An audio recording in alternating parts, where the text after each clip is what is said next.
میں نے 2.5% کا ایک پیکج بتایا تھا سال پہلے.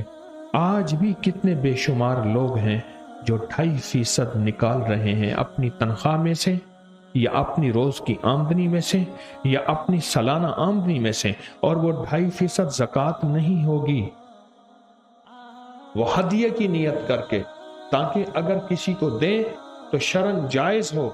2.5% اس کے میں نے بڑے تجربے دیکھے ہیں, اس کا میں نے بہت رزلٹ دیکھا ہے, بہت کمال دیکھا ہے, بہت تجربے, بہت رزلٹ اور بہت کمال. اس 2.5% کا اپنے مال میں سے 2.5%, اپنی آمدنی میں سے 2.5% جس نے بھی نکالا ہے نا, اس کا رزق بڑھتا گیا.